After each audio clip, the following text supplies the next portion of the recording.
Dr. Ray Guarendi is a clinical psychologist who I just so deeply admire, but his practice and his apostolate is exactly that. It is being the hands, the voice of Christ to his patients. I don't know if there's anything more rewarding than a professional who marries the reason and the training he's had with the faith of Jesus Christ. You know, Dr. Ray is heard on over 400 radio stations. He's in 140 countries with his television program. He's the parent of 10 adopted children. My wife asked him the other day, whose idea was it to keep going, after the first few? He said, his typical answer, it's like potato chips. Once you get started, so he's widely renowned and widely loved and appreciated for his tender treatment and tough treatment to parenting. But we're lucky to have him today. So please give a warm welcome to Dr. Ray Guarendi.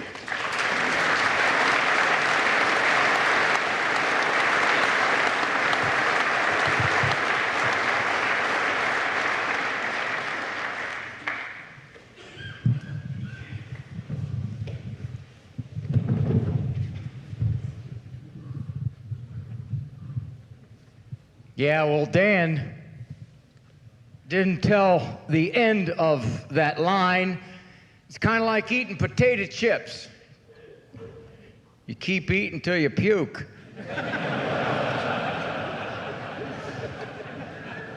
Jesus, Moses, and an elderly-looking gentleman were golfing. Moses steps up to hit the first shot. Terrible shot. Head straight for the pond. Moses runs up to the pond. Parts the water. Ball bounced across the bottom of the pond up onto the fairway. Jesus says, that's a fine shot, Moses. Elderly-looking gentleman's thinking, what did I get myself into? Jesus steps up. Terrible shot. Head straight for the pond. Hits the water. And sits. Jesus walks across the water. Stands, chips the ball up onto the fairway. Moses says, you too, Savior? Fine shot. Elderly-looking gentleman's thinking, how do you compete with these guys? He steps up, hits the worst shot of the three. 40 yards, slices into the rough behind an oak tree where it sits for 4 minutes. Finally, a big gust of wind comes out, blows the ball out onto the fairway, into the pond, where it sinks to the bottom, hits the mud. A big carp comes by, grabs the ball, leaps the pond, hangs at an apex till a starling comes out of the woods, grabs the ball out of the carp's mouth, flies 340 yards down the fairway, drops the ball onto the green. Squirrel comes out of the woods, nudges the ball into the cup for a hole-in-one. Jesus turns and says, that's a nice shot, Dad.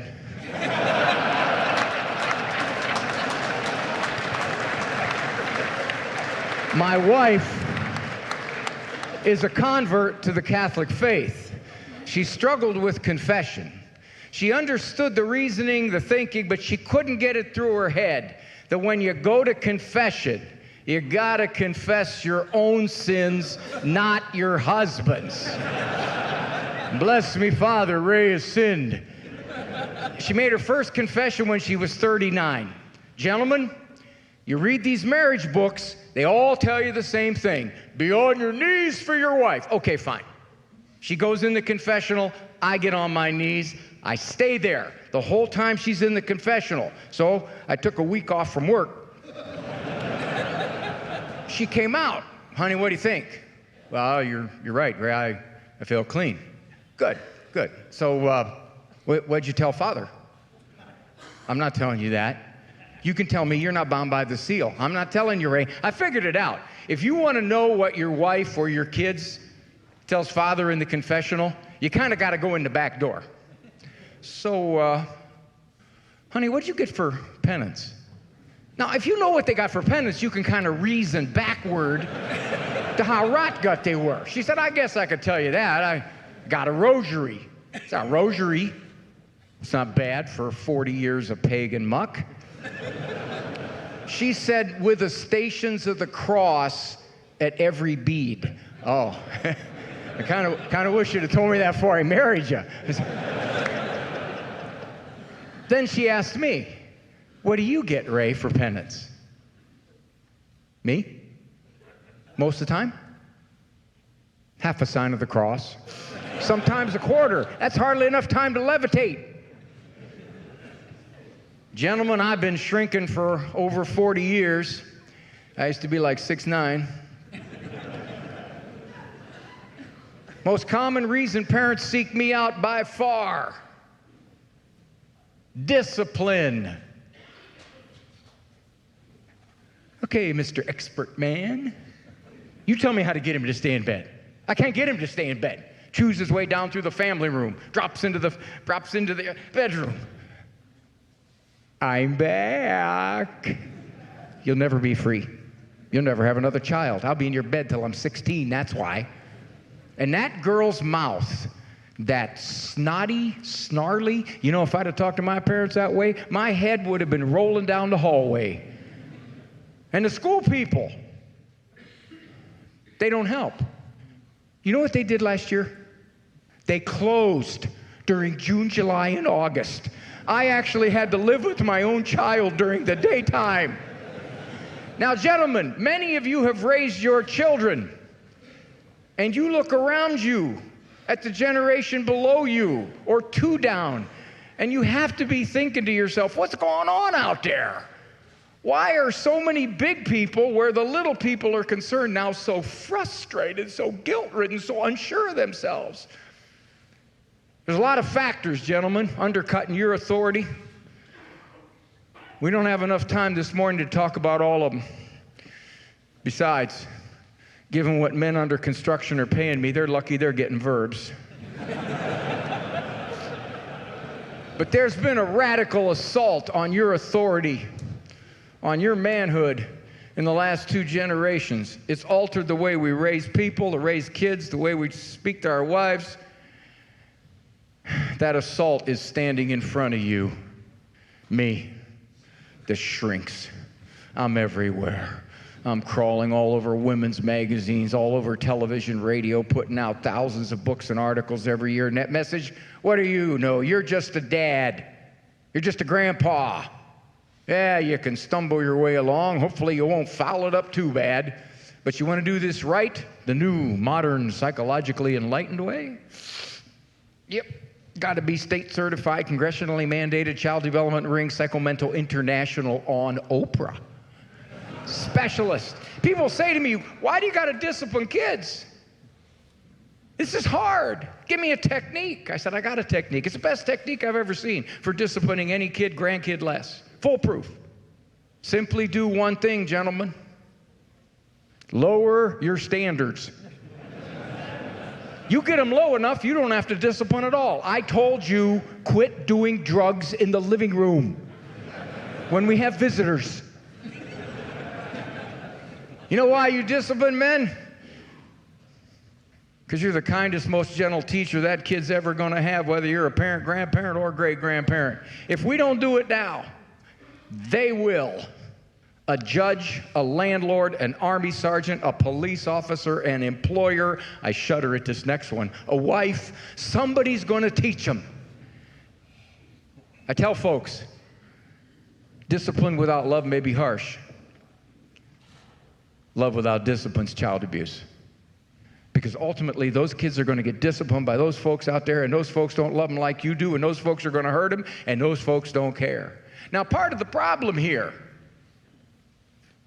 those of you who have raised your children, I believe you were the last generation to know across the board who the parent was.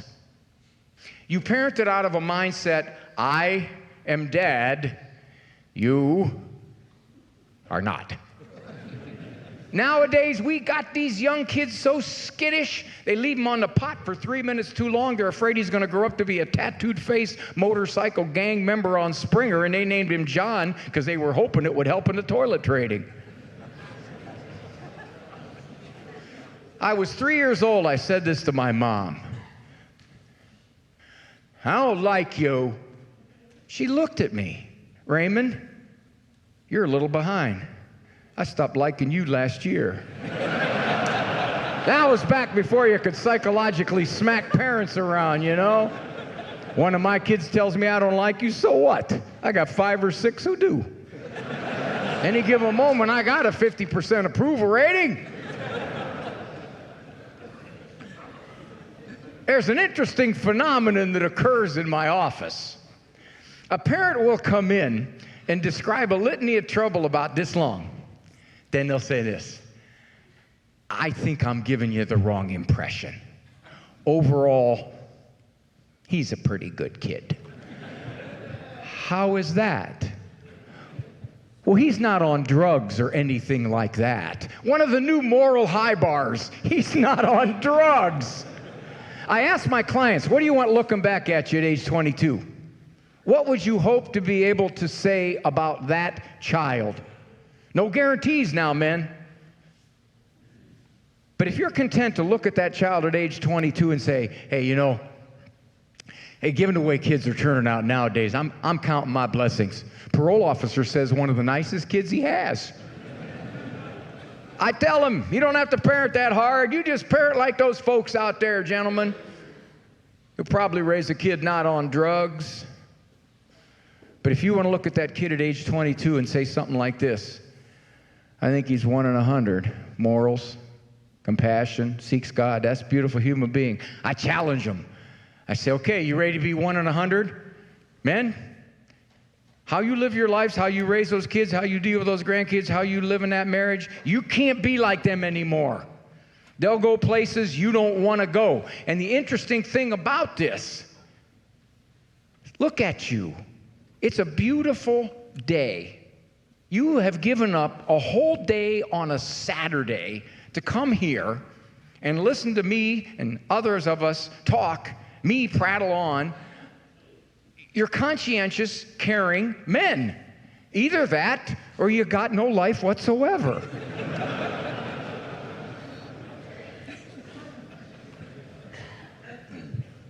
Do a little test.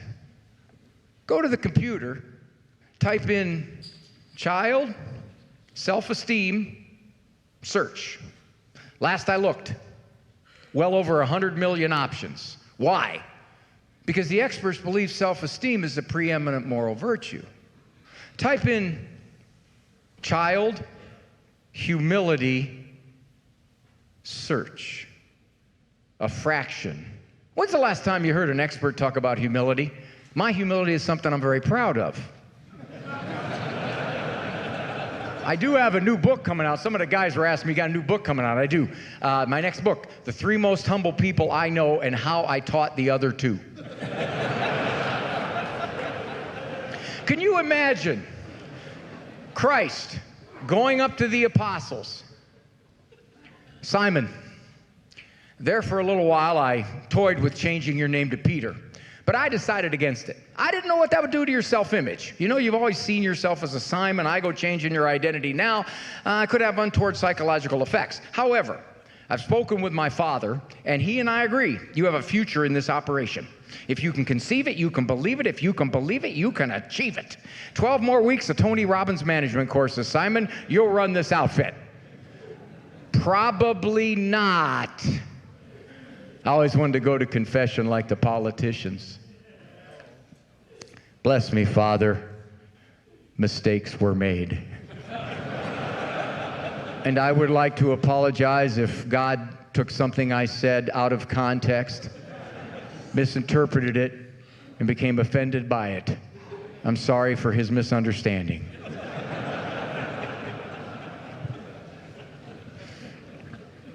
At one point, my children were 12, 11, 10, 10, 9, 7, 4, 3, 2, and baby. And as you heard, my children are all given to us through adoption. And I know I've talked to a couple of you out there. There's some adopted guys here. And I've been noticing something about adoption, and the agencies don't tell you this. I figured it out about the 4th kid. If you adopt in December, you still get the tax deduction for the whole year. Yeah, they pay for themselves at first, or then they start to eat more and you fall behind. But My wife and I have had this ongoing conflict as we've gotten more children. Gentlemen, I believe you'll agree with me.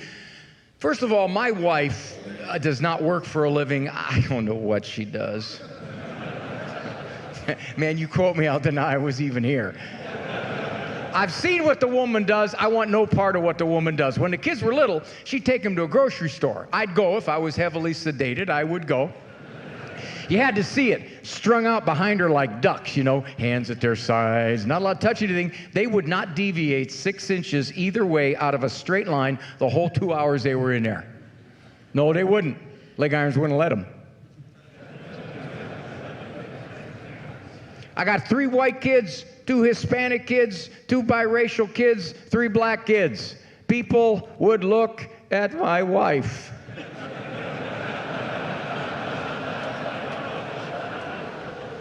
Some of them were pretty bold. Is some kind of club or something? Some of them wouldn't say a whole lot, but I could read their eyes. That major dork don't realize them ain't all his. I suspect her, but I can't catch her. My kids have what the experts would call risk factors. Now, in psychological parlance, a risk factor is anything that would make a kid tougher to raise. Poor prenatal care, poor postnatal care, abuse in the womb, neglect in the womb, high maternal stress, low birth weights, heavy drug exposure, crack, narcotics, barbiturates, heroin, cocaine, nicotine, marijuana, alcohol. My son Peter, birth mom was told, "You're pregnant, don't worry about it. There's a blood clot growing next to the baby. Baby grows, blood clot wins, baby dead. Problem solved." Well, the problem made it. He was born 2 months premature, 1 month intensive care, but Petey made it.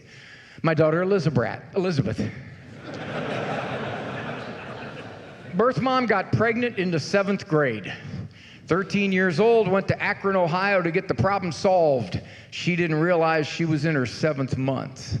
Now, back before the Ohioans were misled by that absolutely vile amendment to the Constitution that says you can kill a baby up to the day it's coming out of the womb. Well, back then, she couldn't. She was in her 7th month. She wasn't allowed to abort that baby. And in the 7th month, those babies are bigger anyway. You know that. You can't suck them out, flush them out. You got to pull them out. And they're too big, and they don't come out in one piece. And they rip apart, and you got to crush their skulls, and you got to tear their arms off. That's how they come out. And I used to do a lot of talks to secular groups before they found out I was Catholic and wouldn't touch me anymore.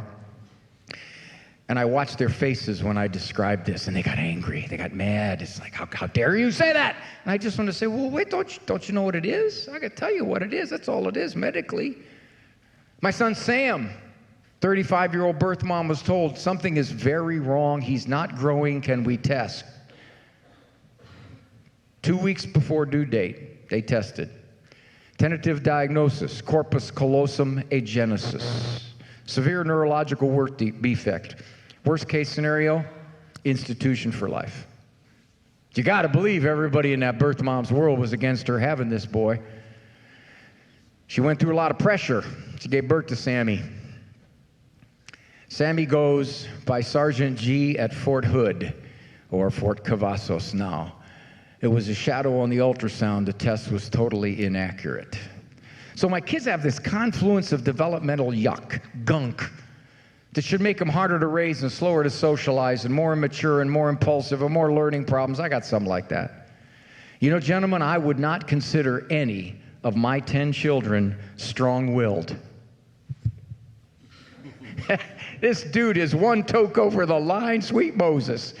How could you have 10 kids under those circumstances, not consider any of them strong-willed? Now, gentlemen, you now know, and this is the biggest indicator of the lack of authority among the big people, how we describe kids. Mind of her own, stubborn streak a mile wide. This child is so determined, so oppositional, black is white, white is black, gonna do what he wants. 7 gone on 17, 7 gone on 17. We talk to the pediatrician, we have a difficult child. Difficult child is redundant. Am I delusional? No, I think there's a simple explanation. The strongest willed of my 10 kids is not stronger willed than his mom. We got so many strong-willed kids out there because the big people have lost will. We're not as sure of ourselves. We're not as confident. We second guess. You see it, you look. You can't be grandparents anymore because, well, you'd like to spoil them. You know, hey, I told you, finish your 4 cookies before I give you another gallon of ice cream. You'd like to be able to do that, but you're looking at this going, oh, I don't know, because they're already kind of getting away with murder. I know I have that with my own children. I just shut my mouth. I can't say a word. I can't walk up to them and say, do you want this book? That element. I learned a lot of self-confidence and psychology from my dad. My dad went to God before I was born. Excuse me, Lord, I'm going to raise a whole bunch of kids. I don't want to complicate the whole affair. Could you just give me 8 or 10 phrases and I'll repeat them over and over? Look at all the dads in here. Gentlemen, I want to digress because this is a men's conference. I want to speak to all of you. You know what the women are telling me? More women are telling me they are the authorities in the home. And we guys, whether you're a parent, grandparent, we're kind of along for the ride. Do what your mother says. Do what your mother says. I do what your mother says. Everybody does what your mother says.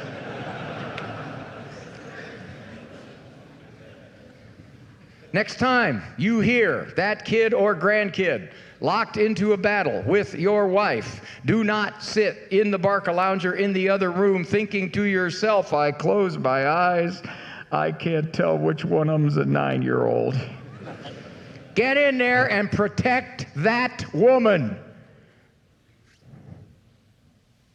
That's not just your mom you're talking to that way, or, as it were, your grandma. That's my wife. Now you go sit down. I'm going to find out what she wants me to do about this.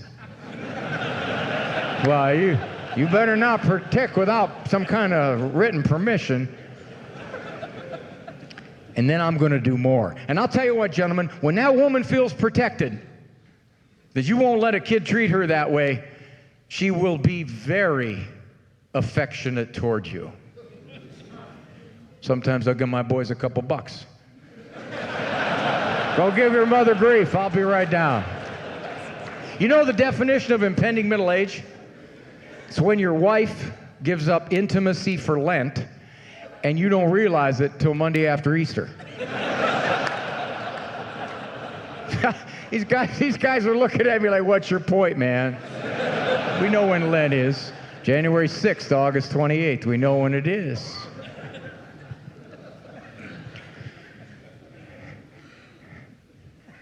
My dad went to God to get his phrases. First time I heard this when I was 3 years old. You gonna cry? I'm gonna give you something to cry about. First father ever to fling that one around. Raymond, you go get me something to spank you with. Fathers are generous people. My dad was, very giving man. Dad, I got peanut butter on your vice grips. Raymond, I'm going to peanut butter your head. It was always something up here. You're not going to find I'm going to peanut butter your head in any parenting book. I've looked. It's not there. By today's enlightened psychological standards, my father was a barbarian, a parenting Neanderthal. Judge it by the acid question, not was he psychologically correct. Gentlemen, a culture is in big trouble when psychological correctness is replacing moral correctness. When more people are now asking the question, is it normal, rather than is it right? It's perfectly normal for a 3-year-old to melt down fit on you. It's not good. 14-year-olds will get mouthy if you let them. It's not right. The question is not, is it normal? Sin is normal. The question is it good and right? My dad dropped out of high school during World War II. He wasn't what the experts would call psychologically slick. His discipline worked about half the time, which is sky high. Why? Well, he loved me desperately, and I knew it. And I know every one of you guys in here loves whatever kids are in your life desperately. I know that. So I don't get in front of groups like this and say, you need to be more positive, more affirming, 5+ statements for every neutral statement for maximum self-esteem results. No, come on, there's no lack of love in here. But I'll tell you what is happening. It's the second part of the equation.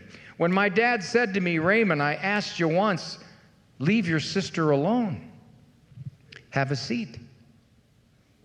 Don't get up till I tell you. I had a seat. I couldn't conceive of getting up. You know, the average parent can't make that happen now.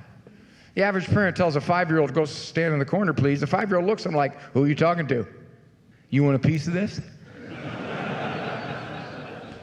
Sometimes I tease my clients, what would your mother have done had you talked to her the way your son is talking to you? I didn't talk to my mother that way. Why not? I knew. You knew what? Something would happen. What? I don't know. Why don't you know? It never happened. Why didn't it happen? I never did it. Why didn't you do it? Something would have happened. What? I don't know. Who's on first? I don't know. Third base! It's an Abbott Costello routine, but you see what it speaks of, gentlemen. I call it the perception of authority. Remember the look? Many of your parents had the look. Many of you had the look.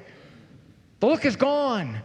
My dad used to bounce the look off of all of our kids' heads all the way down to the end of the pew at church. By the time it got to me, I had enough juice left in it that I wet myself. I'd get up, we'd go to communion, come back, I'd stand at the edge of the pew like this, looking really holy, tilting my head, and I'd let my sisters go in first. And the Italian Catholic ladies would think, see that? Look at that man. He's going to be a priest. He's going to be, no, he'll go straight to cardinal. That wasn't it. I wasn't going to sit through the after Mass announcements in urine. 6 of our kids we got at infancy, 4 we got later. The twins had a really rough history. The twins were 4 when we got them. Birth mom ingested every toxin she could get a hold of. I don't know where they were the first year and a half of their lives. She shunted them every which way. Children's Services finally caught up to her. They put the kids in a foster home where the foster parents were sweet people, but they didn't discipline them. They felt guilty. Remember what I said about love without discipline is child abuse because the world will hurt you? We've since found out that my son and daughter, John and Joanna, had a chance to be adopted prior to us. We were not selected first. We already had 4 kids. They weren't looking at us. 2 families ahead of us backed out because they met the kids and they reacted. No, we were sort of hoping for something a little along the lines of a child. You see what I mean, men? Those 2 little 4-year-olds had a chance twice prior to us to have a family, and the families backed out. Why? Well, because the big people didn't do what they needed to do to socialize and moralize these little people, and other big people looked at the little people and said, not you, you're warped. Now, I got to admit, it didn't look too good. First visit there, Johnny punches me in the face, attempts to strangle my wife, kicks the foster father about 14 times during one of his multiple eruptions. We walked out of there. My wife was just developing a tick. She said to me, Ray, we got to rethink this. I don't think the tax deduction's worth it. I said, honey, we got 2 tax deductions plus the credits. They never made John go to bed. He roamed the house. He tore stuff up. He created chaos. First weekend visit to our house, my wife says to me, Raymond, why don't you put the children to bed tonight? Honey, I don't have time for that. I'm writing a parenting book. All right, come on, guys, let's go. Now, everybody came running except Johnny. At that point, we had 6, 5, 4, 4, 3, 1. I couldn't let Johnny roam the house. He was a little bit dangerous. Everybody came running. Johnny just stood there. No, man. I am not a big fella. But I've been a weightlifter all my life, and one thing I know for sure, even today, I am stronger than the biggest, baddest 4-year-old in the whole world. The boy is going to bed. So I went over, kind of like the veterinarians tell you, bend down, let him smell your hand. I put my hands on his shoulders, and you could tell he could feel my, how shall we say, non-negotiable psychological interface grip. Now, at that point, he erupts. Head starts spinning around, green stuff's coming out. I'm going, Damien, put the chainsaw down, Damien. He starts leaking out of every body orifice. Now, Father, I don't know if this is theologically correct, but I got this theory that God put holes in them so they could leak off the pressure. You know, most of them leak up here, but you can get leakers down here, you know. So I picked him up, held him off to the side because he was dripping. I took him to the bed, and I put my hands on his chest, and I held him totally immobile. He couldn't move. Now, we'd already said prayers, and we'd already visited many times. He knew I was going to be daddy, but I couldn't allow this little one to roam the house. So I held him, and I said, Johnny, Daddy's not letting you move till I decide. And please, don't get up after I leave, because I'll come back. You should have seen the look in his face. I went from Disney World to the county jail. My son Andrew was 6 at the time. He's in the top bunk watching the scenario. Andrew, would you talk to your brother, please? Johnny, Daddy says go to bed. You better go to bed. I remember one time I didn't go to bed. You're not going to like what's going to happen. You know that, John? You think he's going to leave, John? He doesn't leave. No, he goes out in the hallway. He'll wait for you. And then if you come out, he'll crack your bottom. He don't care what the caseworker says. Andrew, that's enough. You sound like Mom. How long do you think I had to hold that boy before he went?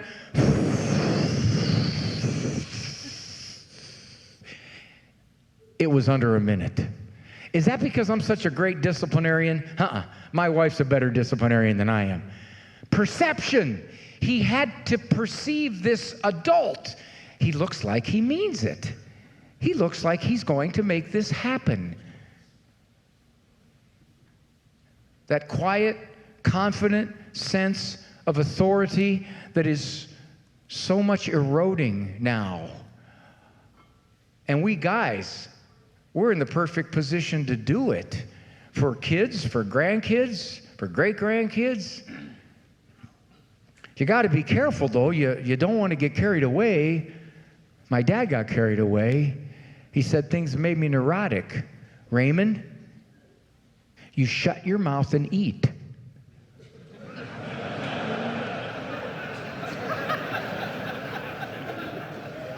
I'll teach you to backtalk your mother, young man. Come on, Dad, I already know how. I'll show you to hit your brother. Go ahead. You fall out of that tree, break both your legs, Buster. Don't come running to me.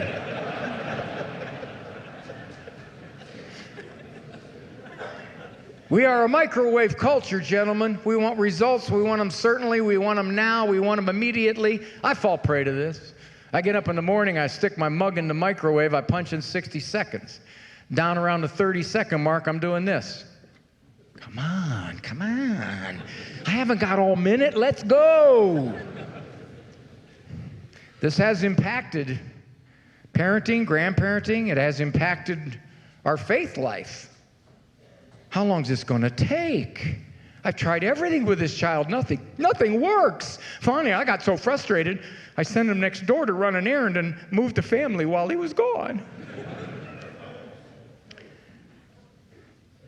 Personality is durable. Habits take a lifetime to change.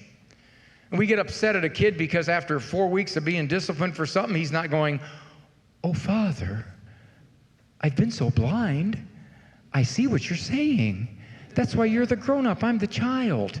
It's all so clear to me now. Let's hold hands, sing Kumbaya on the campfire." See, we're allowed to take forever to change. Father, how often do you have somebody come into the confessional? Bless me, Father, for... Well, why don't you just bless me, okay? Given my age, I really don't have any sins left. I mean, how many years do I need to conquer a sin, huh? 5, 10, 15, 20? I should have all of them gone by now. Or are you guys mostly like me? Here, Father, here's the list. It's the same stuff I've been telling you for 40 years. We're allowed to do that, but if a kid doesn't change his conduct in 3 months, we wonder what's wrong here. What's wrong with this child? He must be strong-willed.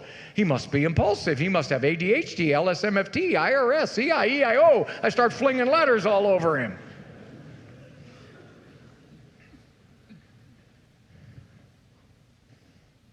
Alexander, Bell, You guys embarrass me when I'm on the phone. You know that? Somebody calls here, I sound like a crazed lunatic. From now on, we have a new house rule. I get on the phone, you please be respectful. If you interrupt me, I'm going to simply put the phone down, put you in your room for the rest of the call. Now, my clients will say to me, how long do I have to do this to get peace on the phone? And I'll tell them, I don't know, maybe 15 times, 30 times, 120 times. I have no idea. That'll be $80.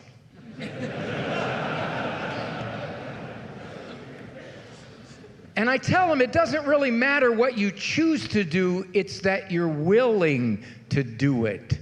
All the how-to books out there, what about the will-to? We've kind of forgotten the will-to in the how-to. Tell me how to make my mother-in-law a nicer lady. Tell me how to control my temper. Tell me how to quit putting people down. How to. And sometimes I'll just say, well, don't do that. Well, how do I not do that? Well, don't do that. Well, it's a foreign concept. Don't do that. Well, I cuss too much. Well, stop cussing. Well, how do I do that? Well, you stop. It doesn't register. It's like, whatever, this guy's a shrink? That's it? That's all I'm getting out of this dude? And I tell parents, I'm going to ignore that. I tell parents, no, I won't ignore it. You'll never get away with this. Hello, Monsignor, how are you? Thank you. We would be flattered to be the role model family for the church children love in. Monsignor, could you just excuse me for 1 second, please? I'm going to have a little love chat with the children. Well, they're precious blessings from God. You know how that is. We love them desperately, yeah. Wish we had a whole house full of them. Okay, they're getting antsy. We're half hour past rosary circle. Oh, yeah, we still pray it on our knees in broken glass in Aramaic. except when we're levitating, huh? Okay, all right. Well, I'll get him back on the phone here, Monsignor. Thank you. Peace to you. Harmony, Aquarius. Okay, just 1 second. You're going to die. I'm going to rip your tongue out of your throat, wrap around the fence with a buzzer to pick at you, little maggot. Get away from her. What's that, Monsignor? No, that's the neighbor lady. She's been talking to her kids like that for years. We do pray for her. Well, no, I'll ask her if she wants to come, but she won't. She doesn't like kids. A culture says why? A culture says, will you please explain to me why that human being is acting that way? And you know one of the more common questions I now get as a shrink, and it is dwarfing all the other questions. Will you tell me how to make somebody else be different? We have a heck of a time making ourselves be different. I do marriage counseling. Once every 5 or 6 years, I would like somebody to come into my office and begin like this. You know why I'm here? Because it's finally occurred to me I'm extremely difficult to live with. And I wanted my spouse to come in and help me take a good hard look at myself. And we do this with kids in particular. But why is that child acting like that? Why is he that way? Now, there are many reasons. I'm just going to give you a couple of them. We look this way. I don't work with kids. I work with the parents, the grandparents, the grown-ups, because that's where the change takes place. But we tend to do this because of fallen human nature. I want to look at you for the reason that I'm this way. Diet. Cut out anything red. Cut out anything sweet. Cut out anything artificial. Cut out anything that remotely tastes good. Give him a dry cracked wheat brown berry tofutti sandwich on bean sprouts. This kid will get better math scores, kiss his sister on the lips before he paints murals on the church ceiling. One problem with diet, doesn't have a whole lot of research support. It's good for health and nutrition. Our kids' diets are atrocious. But the idea that if I eat this, I'm going to act like this, there's a very weak link there. That notion has been swallowed whole by our culture. He went to that party last night. He had 3 Reese's peanut butter cups, 2 cans of Mountain Dew, and a Kit Kat. He came home and torched the dog. Now, I told those people, no Kit Kat. It was the Kit Kat. Probably not. Birth order, middle child syndrome. I tell parents, you're that afraid of middle child syndrome, don't have an odd number of kids. Got an odd number, have another one. Give one away, wipe out that middle spot. Truth on birth order, it only holds one place, oldest only, as a group. A little more independent, a little more achieving. Maybe they develop a shade quicker. I don't think that's their position. It's our styles. We change. That first kid, your wife boiled everything she came within 50 feet of. Last kid, you throw him this big dirt ball, say, here, chew on that. Wipe your mouth off in the gas can before you come in the house. First kid, dual videotape of every burp and bowel movement he ever had. Last kid, one snapshot at the birth, one at the wedding rehearsal dinner. Dad, how come I got no pictures? That's not true, son. Your sister did a popsicle stick sketch of me in first grade. Besides, you look like your sister. Use her pictures. Somebody asked my wife when our 9th one, Peter, was 2-3 months old, Petey, sleeping through the night yet?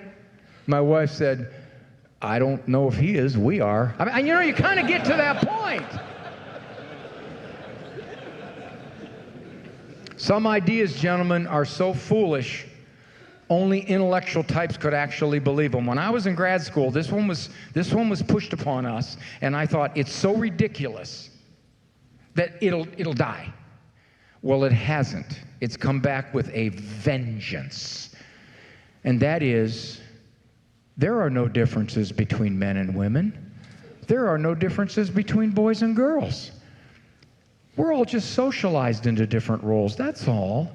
You give a little girl a front-end loader, she'll carry it around for 4 years and become a special ops tank commando. You give a little boy a baby doll, he'll carry it around for 4 years and become a nurturant preschool teacher. 50% of little boys will immediately rip the head off that baby doll and turn it into a machine gun. We are wired different. God says it. Human history says it. The research says it. For example, little girls, women are more verbal than little boys. Men, they talk earlier, they talk longer. That's why if a mom drifts into a discipline trap, it's usually something along these lines. Talk, talk, nag, nag, repeat, repeat, negotiate. Talk, talk, nag, nag, repeat, repeat, negotiate. If a dad drifts into a discipline trap, usually something along these lines. Tolerate, tolerate, oblivious, oblivious, ignore, ignore, kill.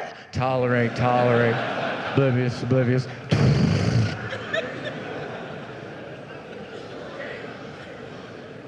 Women are so aware of you. Notice that, guys? Women notice detail. They notice everything about everybody at all times, forever. To be used upon us guys who get to a point in our lives, if we notice our wives are out there, we get extra credit. Hey, guys, when's the last time one of our buddies came up to us and did this? Hey, yo, Rock, Max. You guys notice anything different about me? I mean, I've been alive a long time, and I have yet to go up to one of my friends, Leo, cute top.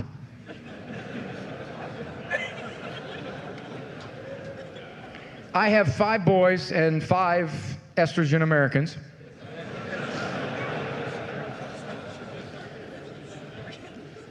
My wife was in the big van with the kids one time. Yeah, she had the 5 girls with her. I had the 5 boys with me. She pulls up next to me at the light, looks down at my vehicle, does this. The extent of the conversation in my car was about 17 miles down the interstate. From the back seat, one of my sons says, gee, James, Dad, tell him roll down the window.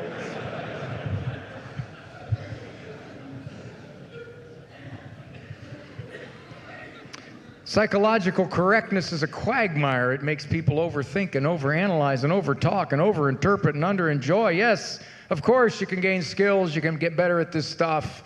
You can buy my books and tapes. Little subliminal advertising in there. Nobody picked it up. But I'll tell you what, gentlemen, Jesus is the master psychologist. He knows the way to live. If he's God and he says, do it this way, don't do it that way. Well, I like to do it that way. That way is more fun, it seems, in the short term. He knows what he's talking about. I left the church for 8 years. When I came back, after I scratched and clawed my way back by the grace of God because I saw how Catholicism, how logical it truly is, I realized whether I agree with what the church says or whether I don't, this God guy is a whole lot smarter than I am. And I'm a shrink, gentlemen. And somebody will come to me and say, what's the thing that most perplexes you about people? Now, keep in mind, I've heard and seen everything. Murders, multiple serial sexual assault, everything. Ugly, vile stuff. The thing that perplexes me most is as someone is moving toward the end of their life, they still have not considered the infinite question. Who is this God? Who is this Christ? And how much attention do I got to give this? I'll talk to somebody that's 87, 88 years old, and they still haven't thought about this. And I'll say, how long do you think you're going to be here? I could see this when you're his age. I mean, he thinks he's got the infinity in front of him. Okay, so if he's not going to think about it, he's not too scared. But you're 87. What not you. You're no. 82. Hey, I had a birthday just recently. There was 60 candles on the cake, and that was a piece I had. That's what perplexes me the most, gentlemen. This question. You know, in psychology, they say everything is self-interest. Look for self-interest, okay? The infinite self-interest is, where am I going from here? That's huge. That's big. Now, this gentleman right here said, start Q&A. Yes, sir, I will, but I want to close with this. I know many of you, perhaps most of you, who have raised your children, you've watched them leave the faith. And your wives especially are just destroyed by this. Where did you fail? Where did you go wrong? What did you miss? Where were you deficient? And you beat yourself up, especially your wife. I've had many women tell me, I can't be happy till the day I die if my child's not in the church. And there's a lot of self-flagellation going on. I would like to show you logically, gentlemen, that your days of beating yourself up for this are over. Please just answer yes or no to these questions. Is there a God? Yes. Is Christ God? Yes. Was he sinless? Yes. Could he perform miracles? Yes. Did he have a perfect understanding of human nature? Yes. Could he get most people to follow him? Oh, I see. You think you're better at this than the God-man. Can you do a miracle? Can you even do a crummy card trick? My kids are grown. Some of them are probably going to serve the church. Some of them are probably going to serve time. I got one going to Penn State, one going to State Penn. My wife and I will never tether our peace to the choices our adult children make. We will pray for them, we will love them, but we will not wrap our peace and our contentment around the directions they choose. We can't. I can't control any other human being. So please, gentlemen, take that exercise home to your wife. Lift some of that guilt off her shoulders. Q&A? All right. Make them true false. I'm better at those. I got like a 50-50 chance. Luke, you got something? Yes, sir. I got 4 kids.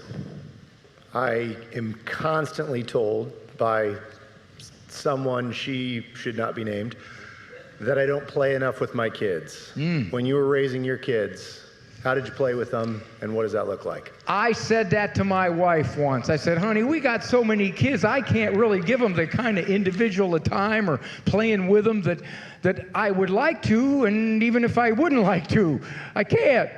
And she says, Ray, that's why they have brothers and sisters.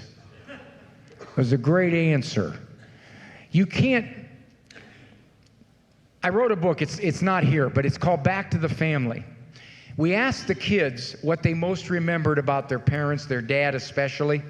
One girl said, I just remember my dad was there. She didn't talk so much about all these activities that they played trucks on the ground necessarily, but she said, if we were in the family room, he would come in and he would just read in the family room. He didn't necessarily say anything, he was there, Dad was there. His presence, I called it a passive presence in the book. That's what I would suggest. Let those kids know you're there. The old man's got their back. The old man will protect them. And yeah, where and how you can, you spend time with them, but you got a lot of things you're juggling, and in today's culture, again, it's the shrinks, you're made to feel like, well, if I don't do this in the right way, I'm neglecting my kids. Not necessarily. You know, many of you from another generation, and that generation, much of the time left every bit of the child rearing to the wives. That's just the way you did it. You did your work, you brought in the money, you did the stuff that you had to do to keep the household running that way, but she did it. Well, now, okay, now if the guys are feeling like, wait a minute, you know, you got to get more involved, a little more hands-on. True, but at the same time, you got to recognize that sometimes that's just not always possible. You know, when I was doing this when I was younger, I was on the road a fair amount. So my wife, I'd UPS her things. I felt good about that. I'd say, hey, do you need any help? Here, I'm going to UPS you something. No. I used to be afraid to come home and ask, what's new? Can't you just buy a sweater like everybody else? Yeah, that's very common, that kind of guilt. And as the kids get older, it's natural to spend time with them. Tell you one thing you could do. Find some one-on-one. In other words, hey, I'm heading to the store. You come with me. And don't let the 13-year-old refuse. Do not let that happen. Gentlemen, if you're going to have high standards, you're going to be counter to that culture. You're going to get critiqued, you're going to get analyzed, you're going to get second-guessed by that culture, oftentimes by the people around you. So, given that, I tell the guys this. If those standards are up here, you're not getting a smartphone until you're 16, and then I'll think about it, okay? Or you're not allowed to go there, you're not allowed to watch that, every one of their friends watches that, you're not. Okay. Be affectionate as hell. Hugs, kisses. Do not let the 14-year-old dictate whether you can hug or kiss him. My 17-year-old son played basketball. Before the games, I'd sit 4 seats back in the bleachers, waiting for the right opportunity. I'd go down on the floor. I'd take him, I'd hug him, and I'd kiss him right in front of everybody. And I had to encourage him because I'm a psychologist. We're very positive. I said, Petey, try not to stink the joint out. And I asked him later, Petey, did that embarrass you that I did that? And he said, would it make any difference, Dad? I said, no. He told me later, a couple of his teammates came up to him and said, I wish my dad would do that. More hugs and kisses, man. Answer? No question. Yeah, I'm highly trained professional. I've got a son and daughter-in-law who seem to be ruled by their son. They've got one child, and pretty much he can get his own way if he starts crying about something. Yep. My wife and I certainly would not interfere with that, but because the time that we have, Oh, it's ugly. Big time. what's a work for us? Yeah. Gentleman says he got a grandson, 5, 6 years old, rules his parents. And the few times that they've made comments about it, oh boy, the backlash was heavy. There's advice to mothers and mother-in-laws on their daughters and daughter-in-law's wedding day, which is great advice for grandparents who are watching a kid act like a brat in front of your own children. sit up, shut up, and wear beige. You can't say a word. I tell this to grandparents all the time. You can't say a word unless they come to you and say, hey, Dad, what do you see happening here? What can I do better to control this kid? And then you hand them a piece of paper and you make them sign it. And you keep a copy in your attorney's office. I do not say a word with my children at all. I can watch this kid melt down, be an obnoxious little brat, and I got a couple like that, and I just don't say a thing because they don't ask me. And if I did, they would think, what do I know? I had a son call me once. He said, Dad, can I ask you a question? Andrew, is this about Rosie? This is his little 5-year-old daughter. Yeah, I want your opinion, Dad. He said, wait a minute. Now that boy asked me, and I told him, but not so with necessarily my other kids. So they ask, tell, they don't. What's the workaround? Shut your mouth. Now, here's what's going to happen. Here's what's going to happen. It always happens. At some point, they're going to get to the point where they don't enjoy this kid. A lot, they don't enjoy him. It was okay when he was 5 because we could make a case that he's little and he doesn't really understand and he's going to outgrow it and it's just a phase, all the justifications. But when he's 11, this is ugly. And they come into my office at various ages and say, I don't enjoy my kid. What's going on here? And it all started back when they were 2 and 3 years old. So that's what's going to happen. And hopefully they'll connect the dots and they'll understand. Let me close with this. I don't want to keep you guys too long. Looks like we got a lot of long-standing marriages here.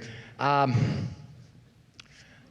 like to honor the long-standing marriages. I know the judge had to go. God bless him. He has kidney stones.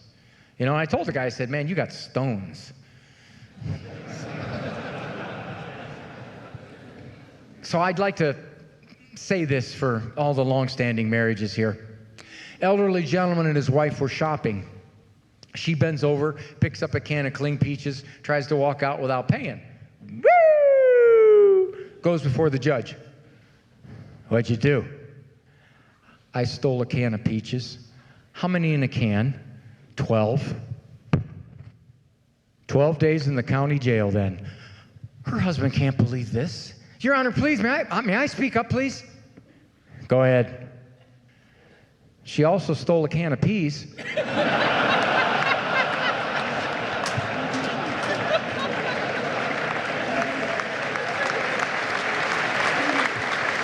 No, cut that out. No, hey, you know what, wait. You know what happens? I'll tell you what happens. You get like a couple of guys stand up, and the rest of the people go, oh, don't let them look like fools. Let's go.